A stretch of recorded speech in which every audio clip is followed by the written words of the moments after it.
It's the Bush League Mud Show. It's the Bush League Mud Show. Let's go. Are you ready? Make some noise!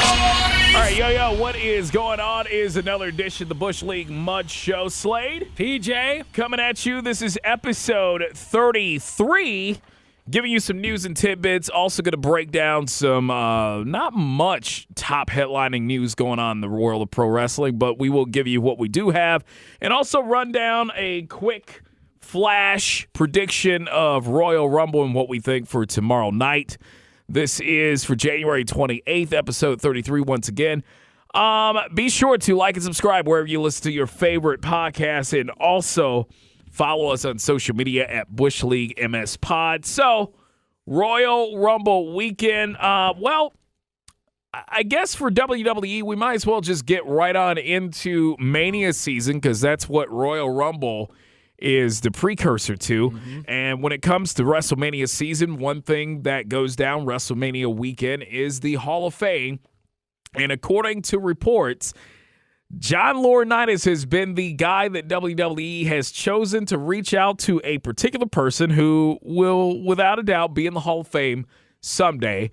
And apparently, WWE wants to make this a lot sooner to keep him away from another promotion.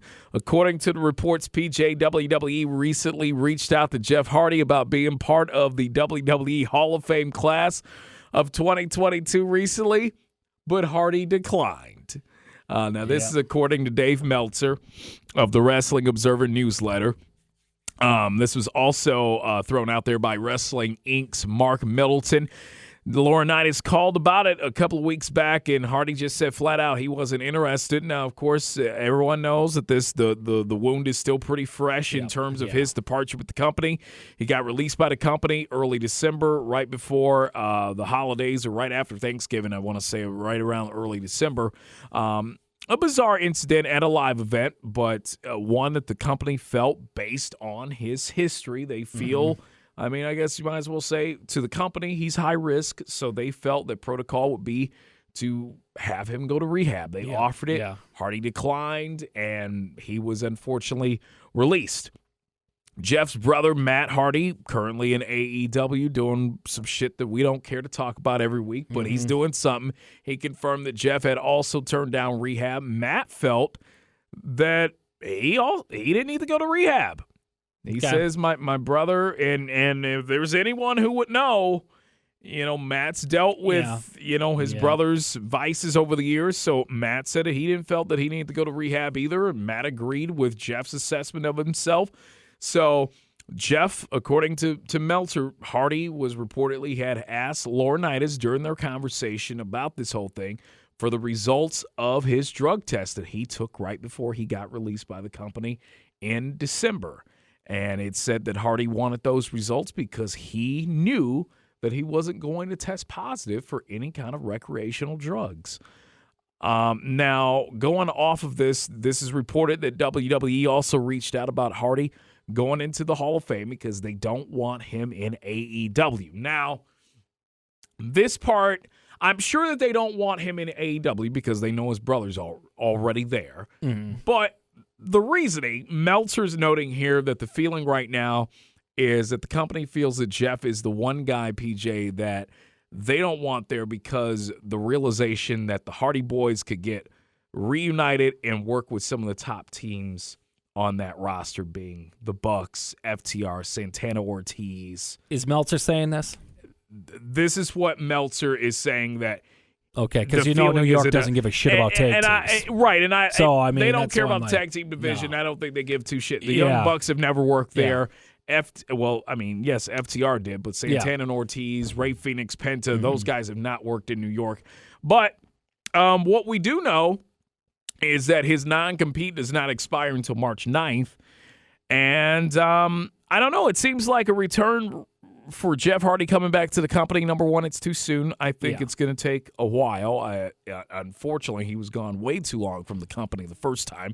But they both came back, both Jeff and Matt. But based on the bizarre circumstances around the release back in December, I think it's going to be a while, especially now that the Hardy Boys are going to be going on tour together. They're going to be doing their thing, taking indie dates, indie bookings, and doing all kinds of other stuff. He's got his music that he's doing doing some tours on right now. I don't think he really gives a shit of working that schedule right now. Yeah, not right now, and I think it's time for him to do the things that he wants to do, like you said, with his brother, and have that opportunity. Before, when he signed this contract with WWE, none of this was really a possibility, and all of a sudden, now there's AEW, and then, other things popped up as well that now, the Hall of Fame, he doesn't need to do that now. There will be a reuniting. Don't worry, it'll happen, I'm sure, a year or two down the road, and like you said, Jeff's definitely going in the Hall of Fame, but it is kind of strange that WWE decided to just do this now, and I know some will say, "Oh, that's about the contract with the AEW." I'm sure it's like another guy that they don't want on their TV, but again, it's at this point, how much do they care about it? Yeah, it's getting kind of ridiculous about if they do care about it or not. Could this be the beginning to something bigger, PJ? WWE and Disney have reportedly signed officially their first deal together. This is Disney that had agreed to an exclusive agreement that will see them carry the WWE network in Indonesia. According to the Sports Business Journal, this is a deal that will make the network available on Disney Plus Hotstar beginning actually this weekend, starting Sunday with the Royal Rumble that takes place the day before. Yeah. So under this, the new Disney WWE agreement will also make all WWE events available via Disney Plus as well. So basically, Indonesia, they get what we get here in the States. We get whatever it is. If you have access to the network, here in the States, it's through Peacock. Correct. In Indonesia, it's through Disney. So this is there you go, first deal between WWE and Disney. And there's always been rumors that Disney might be interested if the company's for sale. Remember, Vince says the line's always open. We'll always listen, to offers. We'll never, so, and if there's any company in the world that definitely, without a doubt, has the capital to buy it, it would be Disney. Well, too, and the news came out, too, earlier this week that Peacock released some of the streaming numbers, and they've got 9 million people that are on their or part of the service. So, I mean, those numbers get float out there, too. So, I mean, they could see, well, they're helping Peacock get 9 million, users on their platform right now. To be fair, let's talk about this. To be fair, remember they were stuck at 1.5 million. Correct. For the WWE network on their own platform for several years leading up to the licensing agreement with Peacock. Yeah. So really we could say that NBC Universal already had about 7.5 million. I guess based on their game, based on their saying for WWE, they're getting in front of 8 and I guess they're allowed to use their company's name along with the NBC catalog. Well, Peacock was the first to release this. It was not during a business call for New York or anything like that. So they put these numbers out there, the Peacock service, since they are coming up on their official 1 year that they've been out as Peacock. But I'm just saying, for Disney Plus, I mean, it could be making an impact that's saying, well, I guess, it's more content. It's just like what all these streaming services want, content. So they could say, well, they may have added another 1 million to 2 million to that. That may be more of a concrete product to offer potentially down the road on Disney Plus than some of the other things that they have on there. Now, I also got to throw out there, too, that Disney majority, they own a majority of Hulu here in the States, which also carries they do the reruns or they re-air the Raw and the SmackDown. Yep, so, and very edited versions. I'll tell you that because at home when my son can't catch Raw, all of a sudden we'll watch it and it's an hour and a half, and I'm like, well, that's not too bad. Is Main Event still on there too? I have the last time I have not checked Main Event in a while. It used to be on there, but it does not pop up anymore. So I'm gonna guess it still is. I'm not seeking it though. According to this, PJ, WWE has high hopes for the Creed brothers that are in NXT right now.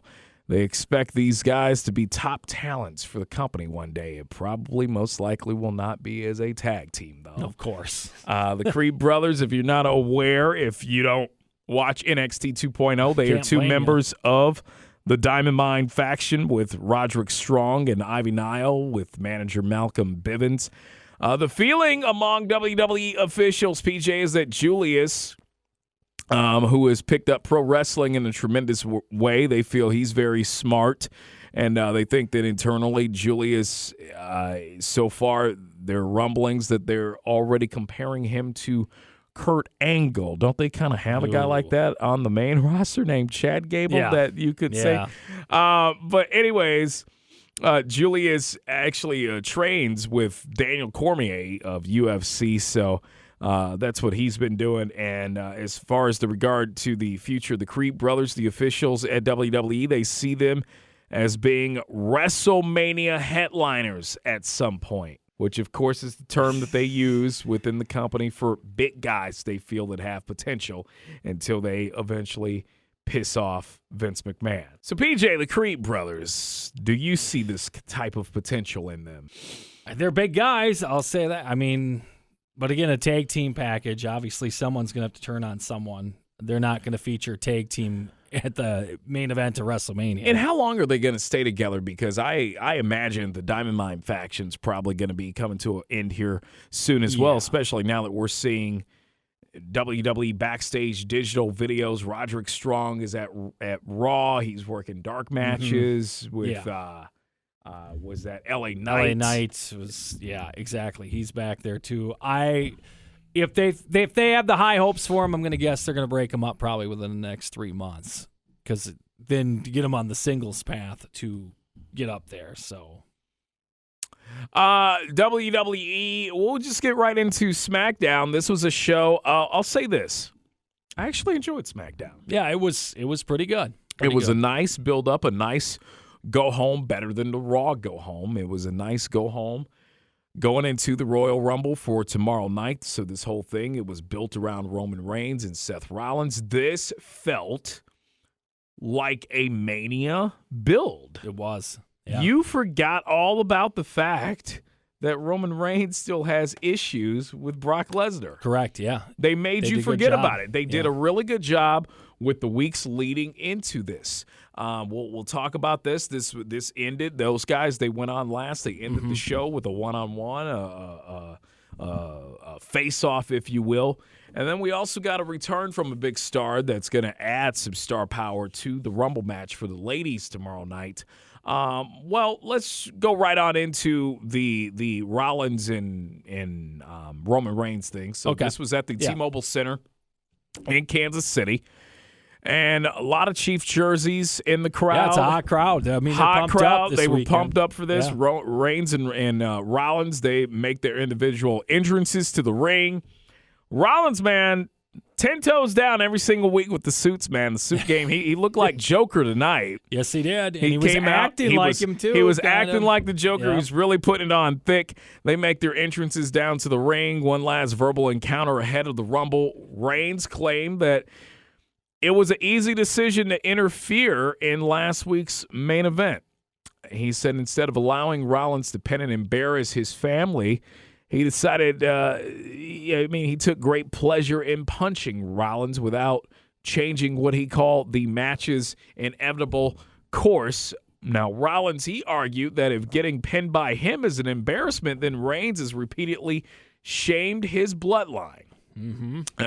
Reigns claimed that their past feuds, that was water under the bridge, but Rollins got under Reigns' skin finally by acknowledging what we have been showing the last couple of weeks. That was Rollins turning and breaking up the Shield. This was, he said, everything that he said has not bothered Reigns up to this point until he acknowledged about how he betrayed both Reigns and Ambrose in the Shield. And this chapped Reigns' ass. Reigns admitted that over the years, he's tried to forgive Rollins for splitting up the faction, but he couldn't. In fact, he hates him. Yeah. So heated back and forth. Rollins is adding more heat to the fire by continuing to cackle as he usually does. And he says that he will be walking away at the Rumble with that title. They start to walk off, and Reigns tries to, from behind, sucker punch Rollins with a Superman punch, but Rollins' spidey senses kicked in. He was able to duck down, roll out of the ring, and cackle his way up the ramp, which pissed Reigns off even more. So, again, man, if you saw this live, you would have thought that we were going to WrestleMania for this weekend. Yeah. This is a match that I felt that, hey, if Lesnar wasn't going to come back, you could have did that match for Mania, and people would have been good with it. Yeah. Two guys who have history, two guys who are part of the last faction that the company's done organically that people gave a shit about. They got over organically. Yeah. And your top stars right now in the company, homegrown. Well, unless you want to count Rollins as ROH. Yeah, exactly. But, yeah, they did a great job in this promo. This was fantastic. Rollins bringing up two of the Rock's family, or not Rock's. Well, I guess they're all together there. But he was bringing up the family as well. You've been a disappointment to your family. You've never beat me. Bringing up those points that, you never have. So continuing to rub that in. Rollins, I mean, I got to give it to him, man. I think he's been the star of this thing to just really grind in. You're almost falling for Reigns as the babyface in this one again. He is acting like such a heel. Yeah. And when he brought up that whole Shield thing, yes, and you saw the facial expression of Reigns, it made Reigns look like the babyface. And we talked about this a couple of weeks ago. Is Rollins going to throw on so much heat on this rivalry that especially if there's no Heyman? Yeah. We haven't seen the Usos around him as much. They've kind of still been the henchmen in the background. But the big entrance, he's just been coming out by himself lately. And I'm like, is this going to kind of not taint and tarnish, but is this going to, being that he's feuding with Rollins, is this going to make him more of a babyface in the process? Well, I think for this issue, yes. And I think it's because the connection that the fans had, too, with the Shield. I think they were banking on people are going to get wrapped up into that story. They're going to feel sorry for Reigns, or, they're going to want him to get revenge back on Rollins for what he did. So I think they got us hook, line, and sinker with this, the way they approach this. And I got to give it to them. So far, so good. We'll see how I'm going to guess the match is going to be pretty damn good tomorrow night. We'll see. Yeah. Yeah, we'll be very curious how this match is. I'm going to say that Reigns is probably going to win this match. Yes. I think the other title match, and we'll talk about that with the Rumble, but I really do think Lesnar or Lashley would be walking out with that belt. The other big thing that went down on SmackDown, this show opened up with SmackDown Women's Champ Charlotte Flair coming out. And she threw a Kansas City jab at the crowd. She said that she's there to do what no one else will ever do in Kansas City history ever again. That's bring home a championship. So she had to throw that Patrick Mahomes jab in there. This got the crowd immediately booing her ass. You know what people don't talk about enough? They don't talk about how good she is, not just athletically in the ring, but on the mic. Oh, yeah. Even though her promos are scripted for the most part, the way that she delivers them and the way that she carries herself, I can actually believe everything that she's saying in her promo, even if it is scripted. Well, she's the one that you could tell she feels the crowd out, and she knows when to throw in a little thing here and there that's probably not in the script, and just to reel them back or just hate her more. Yeah. So, she came out. She talked about this. She talked about the plans of choosing her number one contender for Mania because, of course, she expects to win. This was then interrupted. We got multiple people coming out. First off was Shayna Basler, which I didn't realize. I forgot she was there. Well, it's not that I forgot that she was there, but I haven't seen her. I've barely seen her compete over the last couple of months. I didn't even realize they changed her entrance music. Oh, yeah, that's right. They did. So she came out, and she gets in the ring, and she starts to talk. And then immediately we get Aaliyah that comes out. Now, Aaliyah was the bright and shining part of this whole opening segment, even though she didn't really add much to the promo. Yes. But she was looking on point in Kansas City. Yes, she was. I'm digging her wrestling attire, if you will. If that's the attire, I'm here for it. First thing PJ said, he goes, "What's holding that up?" I didn't know. I still don't know. Props to her. I mean, damn good. So she comes out, and she is kind of in that role of the, how would you say Aaliyah is right now? Kind of the Maven. The golly. I think Nikki Cross, the really super nice Nikki Cross type baby face. But I threw Maven out there because I could see her making a big elimination on tomorrow at the Rumble. Well, we know it's going to be Natty for sure. Yeah. That'll be one of them. Yeah, that'll be one of them. But, yeah, they've got her. You're right. That's kind of the true underdog. She is the happy to be here. Yes. Because the this Aaliyah was 317 shirt that pissed you off. Well, but it wasn't that it pissed. I just think they need their ass whipped because of the fact that our decibels, we've got the 2 dots instead of the 1. She won in 3.17 seconds. Well, it's so on the all Austin verse. But that's the deal. That's the main thing. No. This gal's had 1.5 matches. Before then, we saw her predominantly in NXT with the Robert Stone brand. No. A guy who was ran over by a fucking tank. By another person who came out to interrupt down. this. This is Shotzi Blackheart after Natalya. Yep. So we get all of them in the ring, and they're all, making their case for the Rumble. And then, boom, we get another entrance, and it is the returning Sasha Banks. Now, this was not advertised. I'll give them kudos. This wasn't advertised. They threw it out there, and the crowd was into it. Yes, they were. And, of course, Michael Cole was into it to let you know that it's boss time. So she comes out. Now, one thing that I did have a little bit of the issue with was that we just made the full-blown pay-per-view style entrance for her with 5 gals already in the ring. Yeah. I don't know. I thought it was a little too long. I'm like, just get in the ring, cut your promo, and let's go ahead and let's get it on. We know this is going to end in a brawl. We know this might end up with a 6-woman tag match. Yeah. 10 if Teddy Long was still the GM I of thought SmackDown. for sure we were heading that way, and I'm kind of happy we didn't. We did not. No. So Banks, she makes a return. Now, she suffered a heel injury at a house show back in early January. I want to say right after day 1. So she hasn't been seen ever since. So she takes the first shot. She drills Charlotte. And then the rest of the gals, they're basically going at it. Eventually, Charlotte gets the upper hand. She ends up throwing Aaliyah out of the ring, and then she notices, wait a second, I know there's one other person right behind me, and it's Sasha. She goes for a kick that is countered, and it is countered by Sasha, who then hits a maneuver. Did she throw Charlotte out of the ring? Yes, she did. She did. So there you go. So there you go. Sasha looking strong, going into the Rumble. So that opening segment, what did you think of it? Would you give it a even higher grade, being that we didn't get a tag match out of it? Yes, I'll give it a higher grade. Predictable SmackDown tag match. It was the predictable before Rumble spot. We've seen this the last couple years where, yes, they throw them out over the ring. I mean, we've seen this segment, too, the last couple weeks. But to get Banks out there, get the reaction, that was pretty awesome. And, to set things up for the Rumble. And I guess some of the other faces, we've talked about this SmackDown women's division, it's pretty weak. It really is on the star power. I guess just to get them featured out there and say, hey, they're still here. Because it's been kind of strange seeing Basler not there a lot.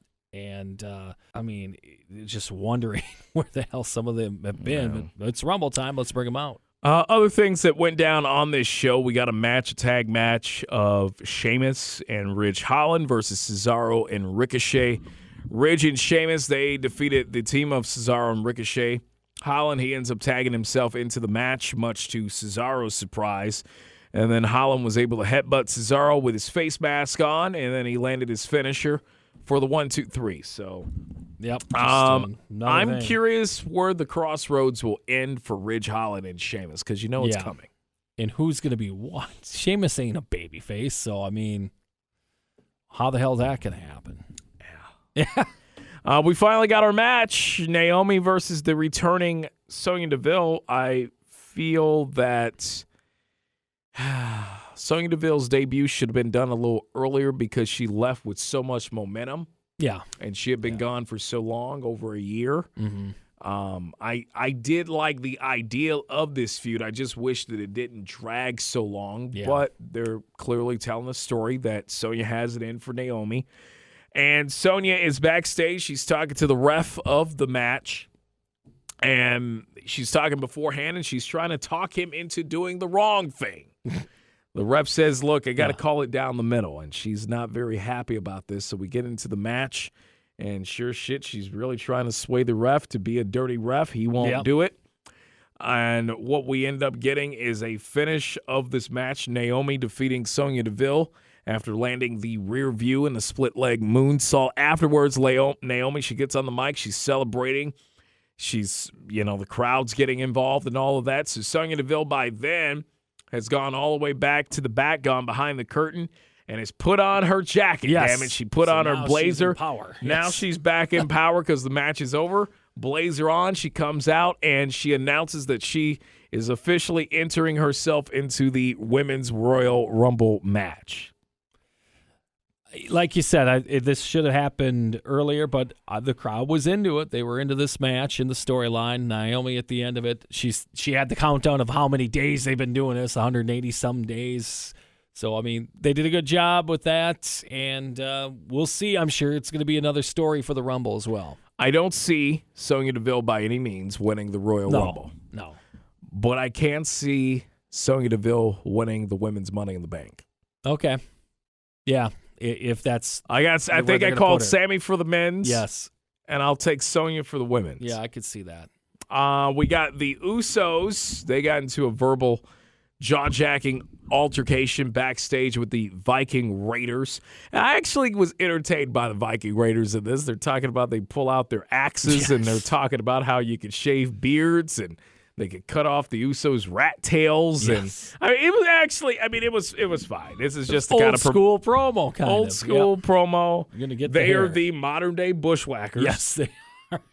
Unfortunately. Yeah, I'm fine. Eric and Ivar, they're all good with me. This was just kind of bring it back in and draw attention to the fact they are the current number one contenders for the SmackDown Tag Team Championships. We got Nakamura and Rick Boogs. They defeated Jinder Mahal and Shanky via pinfall. Mahal and Shanky, they were originally a part of the Insane podcast That was in the middle of the ring. I give it to him on the whole podcast thing. It was that's a new concept where Sammy's like, this is a new podcast. And then the crowd was going against it. We're going to have to fix this in production. Yeah. Again, Sammy's a damn MVP. I mean, any shitty gimmick. It was done a little too long. Yeah, it went a little long, but no one at this point really cares about Jinder Mahal. No. And so they're talking about basically he wants to shit on the ideal of Jackass still being relevant, and Jinder Mahal and Shanky, they have to correct him and say, hey man, this shit's over huge in India. So this is when we get the match. Nakamura and Boogs, they end up defeating Mahal and Shanky in the match. We get the now permanent Big E on SmackDown. That was announced earlier in the day on WWE's Twitter. It's official. He's on SmackDown. Yes, and Caleb Braxton also announced backstage earlier during the night that he has been traded from Raw to SmackDown. Shit, we're doing that again. What was the compensation? I was going to say, is this guy was a just wrestler your to be named later? The guy was just your Yeah. world champ. He was just your world Yeah, champ 'cause December now I'm 31st. thinking future, I'm like that. Well, that kind of screws up some things I thought maybe they were going to go with for him. Unless they're switching shows, unless Reigns is losing this title tomorrow night. Well, and Big E's chasing Rollins. It just goes once again to show that the draft don't mean shit. Yeah. It really don't. But Fox isn't going to be happy if they lose Reigns and Lesnar to Raw. Now it appears that Lesnar will be back on SmackDown soon. After this Royal Rumble. It's now at this point don't fucking matter on who's on what. So we got the New Day defeating the team of Happy Corbin and Madcap Moss. I noticed that they didn't even bother to announce the fact that Corbin was back home. They didn't announce it on commentary. Nothing. And even coming down to the ring, they didn't say from Kansas City. So I guess he still he said, fuck it, I don't want to pop. Probably. I'm a heel, damn it. He's supposed to be a heel. Yeah, he didn't have any of his Chiefs gear on either. Since These people ain't helping me win money at the casino. Yeah, exactly. So, I mean, that's a good pickup there. I noticed, they didn't have that. So they also, during this match, or at least before the match, as Madcap Moss and Happy Corbin, they're coming out, they decide to run the video to remind you of the fact they took out Drew McIntyre. Oh, that's right. So basically, McIntyre will be back a lot sooner than we think. Yes, he will. It sounds like. So there you go. And that was your SmackDown. Overall, like I said, I didn't mind it. I gave SmackDown a pretty solid B+ in terms of the approach to go home on their side of things going into the Rumble. Your thoughts on SmackDown? I'll give them a B+. And you were able to pay attention to it a little bit more because the Bucks tip-off was at 9. Yeah, they had that later on. And it's a perfect Friday night for PJ. Yeah, and they also had a good Royal Rumble rundown package like they usually do, just explaining the history and some of the stories going into it. I mean, that was a pretty good pre-produced piece they threw in there too. So I got to give it to them. They've got me excited now about this thing, especially on the SmackDown side.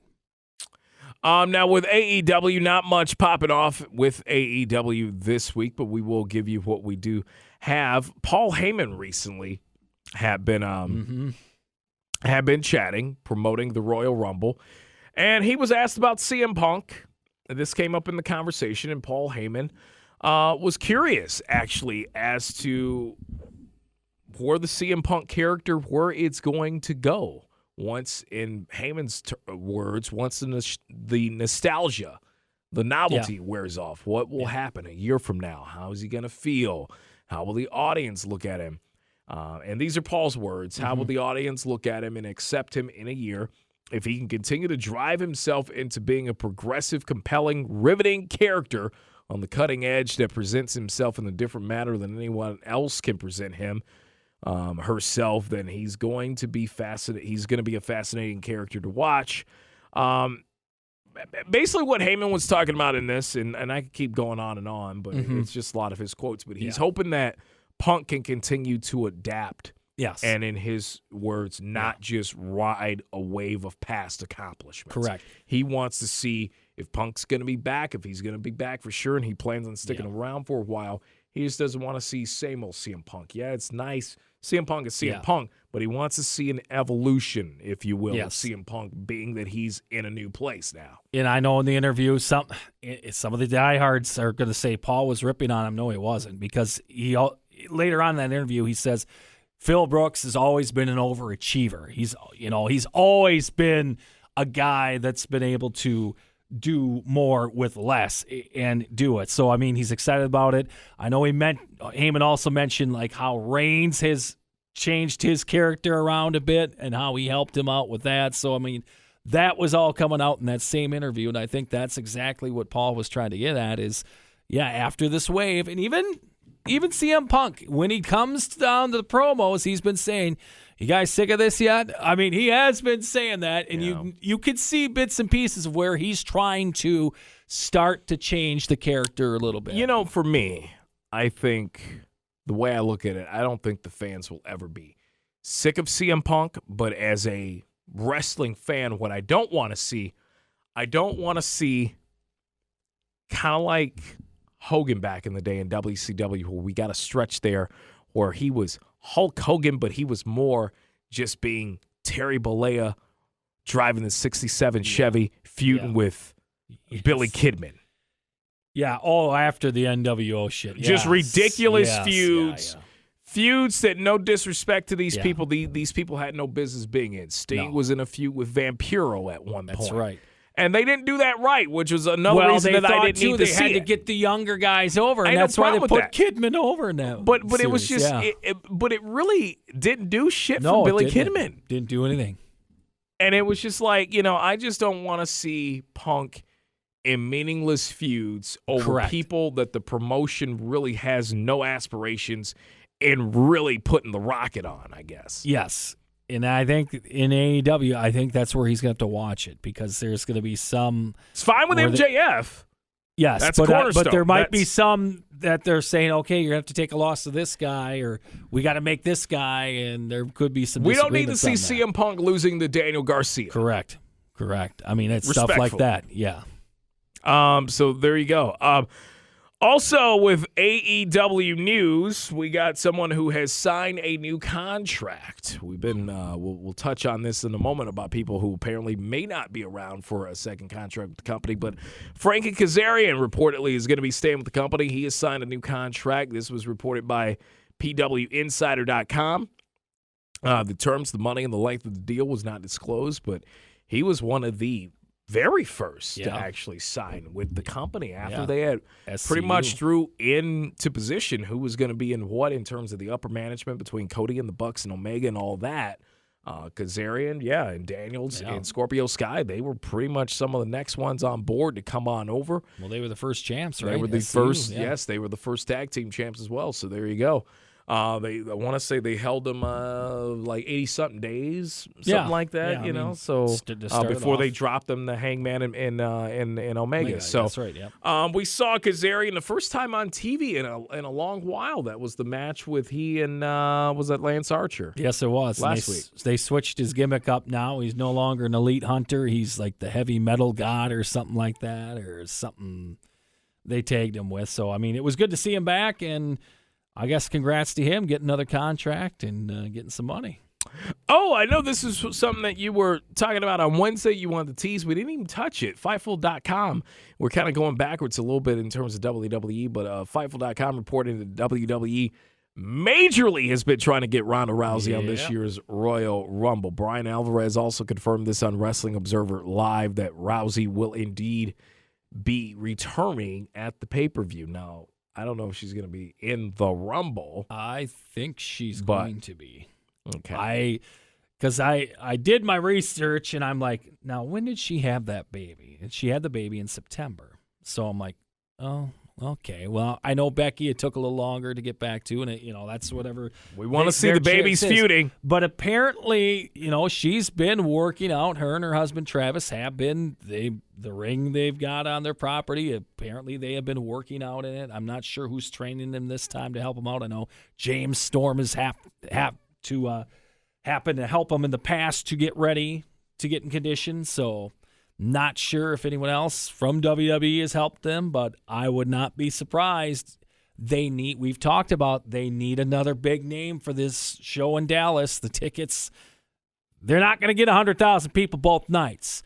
If you get Ronda Rousey against either Charlotte or Becky in a match to headline probably the first night, that will help hugely to where you are right now. So I think, they got to put the full court press on, and I would not be surprised if she comes out tomorrow night. There you go. So we got that part out of the way.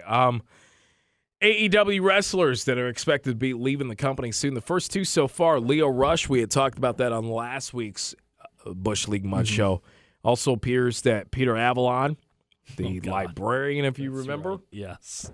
His contract had expired, and it appears that two more names on this list, Brian Cage and Joey Janela. These are names that have come up and reports as guys whose deals will be coming up, and so therefore they may be finishing up soon. Brian Cage, granted, not everyone can be stars. It can be pushed up to be the top champ. A sad tragedy, I guess, if you could look at misfortunes in AEW so far in terms of big misses. Yes. This is a big miss. It is. It really is, because you thought he was going to be the monster guy. They were kind of showing him that way and putting him on TV that way, but all of a sudden, no, he's lost to Powerhouse Hobbs and all that stuff, and then I guess he lost the role of the big man. Like, obviously, Wardlow took that over as well, but yeah, and I know people are saying, well, Vince will love to get his hands on this. I don't know. I really don't. Yes, he's a big guy, but does he? We've seen how Vince has problems with big guys working in the ring right now. I don't know if he's going to send him to. If he were to get his hands on him, he's going to have to spend some time at NXT or not. And I don't know how Cage would want to do that or not. So we'll see. AEW Rampage. We're not going to go through move for move on this. No. We'll run down what went down. This was night 2 of Beach Break, Rampage style, still in Cleveland. This thing started off second week in a row for Rampage with Jon Moxley, this time facing one half of the Acclaimed, Anthony Bowens. I actually like the freestyle on this. They were still taking jabs at Renee and told Moxley in the freestyle that the network wants him to watch his mouth. Yes, that was very good. Very clever by these guys, again. This was another 15-plus minute match. I mean, 15 if you count the entrances, but a match that I thought went a little too long for a returning top guy against one half of a tag team, a guy that will never be a single star, at least not in this company. Bowens, just like what we had last weekend, the first match for Jon Moxley, that was against Ethan Page. A little too much offense for a returning top guy. Bowens also got a lot of offense in this match. Some people might say, well, it made Bowens look a lot better. That was good. No. Bowens is a tag team guy. Yeah. And I actually would have been cool if Caster would have tried to get involved. Correct. They would have tried to jump him, get a DQ or something if you want to protect these guys, because these guys were just in the main event tag team match for the tag team belts. Yeah. Just a week prior, right? Yeah, they were the number one contenders. Another problem I had with this match on the commentary team, I know it's a great story that Moxley's back, but they were really kissing his ass. You have Ricky Starks and Taz, heels, cheering him on. And it was weird. After the match, after Moxley defeated Anthony Bowens, we got Bryan Danielson in the back looking at the monitor. It didn't look as cheesy as New York. I was going to say, now you hate how they do it there, but how do you like this a little better? Well, it was a little bit more organic. It wasn't like look over your right shoulder and just stare at the. You actually could see some of the back muscles there. Yes. So he bringing down fourth wall, looking directly into the camera as Moxley's cutting his little promo into the screen, and Danielson he's watching on. And so we know now what direction they want to go for these two guys with Moxley coming back in. My only thing, I said, 2 weeks in a row we've done this. Moxley's kicked off Rampage. Moxley's won his match. Moxley has had some type of teased interaction with Bryan Danielson. Yeah. So we want to get the Rampage numbers back up. You can't give me 2 weeks of these guys on Rampage and then do the match on Dynamite. Yeah, so maybe this is where maybe they're learning that, and they have to. They got to go on last. They got to build it as a Rampage program. Yeah, they can't put it on first. Main event is a main event. This was a match, man, that I could have done without. It was the match that I was never looking forward to. It was the tag team match of Lee Johnson and Brock Anderson coming down with Arn Anderson versus FTR coming down with Tully Blanchard. This match, I thought this match sucked. Okay.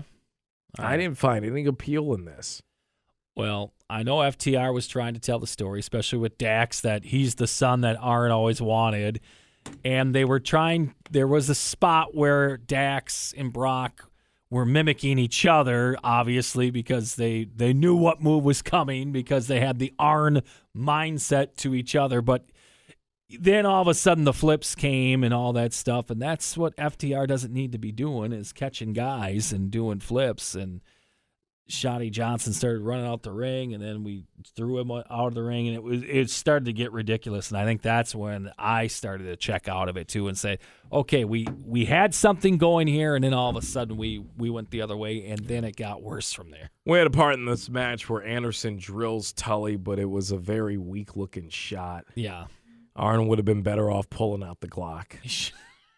It's the new gimmick. It may as well. And again, two young guns that went a little too long with who some people might say are the best tag team in the world. Yes. Yeah. So, okay. I mean, FTR's trying their best to help to get these guys over. I mean, that's the problem. Some awkward moments in the match, but hey, we get it. Next one, handpicked opponent for Jade Cargill, Julia Hart coming out, eye patch and all, with Griff Garrison and Brian Pillman Jr. taking on Jade Cargill, the current TBS champ. This match went about barely 2.5 minutes. It was exactly what it should have been. Yes. I thought that they were actually going to try to pull 10 to 12 minutes out of these two. Nope. Just a little over 2 minutes. What they wanted to accomplish, it was done. Exactly. Julia Hart had no business being in a match longer than 2 minutes with Jade Cargill. And we're now doing a streak thing. We're really showing the undefeated streak for Jade Cargill now. They showed the 26-0 on the monitor in the back. At least it's a good-looking record. I mean, they have people that come down and they show you that they're 70 and 28. Yeah. But I've never seen him really pointed out like that in a graphic on the back screen video after they It was won. very rip-off-ish of the Undertaker Correct. WrestleMania. I mean, that's streak. what I I'm did get that getting at. So I don't know if that's the overall deal or not, but that obviously is going to be a storyline from here on out. Yeah.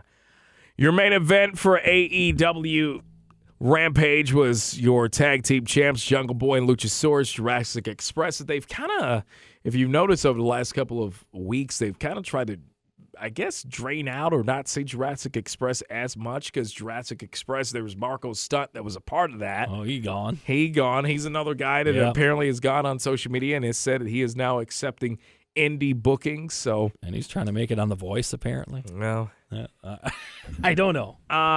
they were in the main event. They defeated Private Party, who was with Money Matt Hardy. Now, the two, they are in the back. They are promoting the main event, and there was an awkward moment there where Jungle Boy's talking. Yeah, you noticed that. Well, first off, yeah, he repeats himself twice by saying, "You could pound me in the ass on live, well, not live TV, but still on national TV. You're gonna pound me in the ass." Yeah, and he repeats himself. And then he looks over to his right because they must have heard something. Someone must have dropped a mop or something. And I'm like, get that cigarette out of here. Yeah, what's going on? Like, it was a little awkward there. Yes. Anyways, we see Hardy and we see Private Party in the back. And then all of a sudden, they're making their entrance. I love this. Private Party, they got their old entrance back. Yes, they got a different bouncer, but they got the red carpet. They got the rope. They're tipping the bouncer. They're coming down. Where did the blade come from? The blade wasn't back there with him during the promo. No, he wasn't. I don't either. And then all of a sudden, he just showed up. In the and MVP he looked so lounge. out of place. He did. It's just like the fucking server coming out and saying, "Yeah, the food ain't done, brother." I mean, it was weird. He had that fucking apron on, and these guys are trying to do the club scene, and he's got the fucking apron on. He's got the meat cleaver. Yeah, and it's just like this. They are trying way too hard with this fucking gimmick with this Matt Hardy stuff. I don't know. Anyways, we won't go. It actually was, I thought, a good match. Jurassic Express, Jungle Boy, and Luchasaurus, they end up defeating Private Party to retain the Gun AEW. Boys, too, in their pre-COVID seats again. Before the match, the Ass Boys, as Dan Housen calls them, yes, were right in the front row once again, where we would see them last year singing everyone's song. So it was, again, they're trying to throw three storylines into one match. Yeah, so Jungle Boy and Luchasaurus, they defeat Private Party. The Gun Club, Billy Austin and Colton, they jumped the champs after the match. They posted the titles to close out the show. I'm cool with it, even though I know that these guys are not going to win. I mean, I like the new Vicious angle because their dad's with them, and their dad looks ginormous, and they're beating up on Luchasaurus, and Billy Gunn's like the same size as Luchasaurus, so Luchasaurus doesn't look so dominant when he's standing I think next Billy's to a lot bigger, too, in bulk size than Luchasaurus. I mean, that's Billy. I forget how. I mean, I don't want to say how old he is, but I'm just saying he's up there. He's in his mid-50s, damn, looking great. He looks good. Yeah. All right, rapid fire, real quick. Royal Rumble going down tomorrow night. Let's go through this. All right. Your 30-man Royal Rumble match in St. Louis. We've got here. We'll just throw out who we do have in the match so far. We got Johnny Knoxville of Jackass. Anything to promote a movie, right? Yep. Austin Theory, Rey Mysterio, Dominic Mysterio, Montez Ford. Okay, well, I'm not even going to throw them all out there. Yeah. What are you thinking, Royal Rumble? What are you looking forward to? Who's your winner? What feuds do you think will get out of this going into Mania season? I think Theory is going to make a good run. He's not winning it, but he's going to be the guy that might last the 45, I think he's got to get an range. early number, too. Yes. I think he's got to be in the single digits. I think something like between 5 and 8, and he's got to have a good run. Yeah, so I think he'll have a good run. I still think Big E is going to win this. I've got a feeling that he's going to be somehow factored into a title match at Mania. Now, like you told me, the news now earlier, maybe they're souring on that a little bit with this trading him to SmackDown shit. I don't know, but I think they're onto something with him. Okay. So I'll go with him. Things that will go down in this Rumble for me, we're going to knock two birds out with one stone. I think with your WWE title match, Bobby Lashley versus Brock Lesnar, the Usos are not to be allowed at ringside for the Rollins-Reigns match. Yes. Yeah. Doesn't say the Usos can't be at ringside for Lashley and Lesnar. I think the Usos will cost Lesnar the title to Lashley. Lashley will walk out of the Rumble as the champ. Lesnar will enter himself into the Men's Royal Rumble, and he will be your winner. I think some other things to watch out for. I think the Mysterios getting a beef out of this. I think Dominic will throw his dad out of the ring. You're waiting for it. I'm waiting for it. You're waiting for the piggyback spot. Yes, that's what I want. I want to see the piggyback spot because I'm so annoyed with it. Ray will be proud of his son. He'll jump on his back, and that's when Dominic will take the time to flip him right over the ropes. Sami Zayn will get eliminated by Johnny Knoxville, or Sami could give his spot up to Brock Lesnar. Because that's right, they're American or they're Canadian alpha males. So that's what I have. I think also what you'll get out of this, we'll get some teases. I don't think you'll get a split, but we'll get some teases of Riddle and Orton. Yeah, I guess it's because they're both in the match. So yeah, something's gonna have to happen. Yeah, we're gonna have to settle things. Yeah. We know since Omos has already pinned AJ clean, Omos will probably be eliminated by AJ in this match. Will they give him the big man spot, though, where he eliminates 8 guys or something like that? I don't know anymore. I think Vince has soured on him a lot. And that's why I'm thinking Omos will not last long in this run. I'm thinking. If it was a year ago, I think, he would have thrown out 7 guys. Now, I don't think so. So far, 22 guys have been announced for this Rumble match. There's 8 to be announced. So I think that'll be a combination of NXT guys and your typical, Godfather coming out with the hose. Type of one wild card I keep hearing, and I hope he's there. Moose. Okay. They keep throwing the impact. We got Mickey James. Out. We got Mickey James in the women's Rumble. And Moose has been putting some stuff up on his Twitter. I forgot where he played. He played college football basically against Reigns. Yes. In the ACC. I forgot all about that. That Reigns was at Georgia Tech and Moose was at Syracuse at the time, and he showed the screen graphic of them on the field. He was a tackle, basically. Offensive tackle, Moose was. And Reigns, obviously, a D lineman. So, he's been teasing it, so I hope it happens. I'd like to see it. That's your men's Royal Rumble. Who will come out probably looking pretty shiny out of this? I'm going to say Sami. I said, I think Sami will probably be a guy that after Mania will probably win Money in the Bank for the men's. For the ladies' Royal Rumble, it's not really so much of a surprise if you've already just given away who's all going to be in this match. So far, 21 have been announced, 9 participants to be unannounced. Oksana, if you remember her, she was the Lithuanian gal. They paired her with Cesaro when he first came into the company. Oh, yeah, that's right. Yes. Okay. She took a while there. She has been announced as she will be involved in this. And then there's rumors about Ronda Rousey will be in this. Well, If Ronda Rousey is going to be in the Rumble, that really changes a lot. Yes, it is. I am going to say, because you were sold on Sasha if Rousey's not in this, right? Yeah. I am going to if Ronda is not in this, I am going to say Charlotte wins it. They do that thing. Keeps her belt, and she'll, out of peer pressure, she'll go ahead and she'll handpick Banks. I don't know if she would. I think you're getting a triple threat out of this. One of the women's titles, it always is a triple threat. I'm sure it will. I've got to go. If Rousey's in it, she's winning it. No doubt about it. If Rousey's, would they have Becky come down and cause a distraction, do a stare down with Ronda? I think that's the match that. Well, I think really they do it at the end. If she's winning, she's doing the old point at the sign, and then in the background you see Becky come out. The insecurities of Becky will. Yep.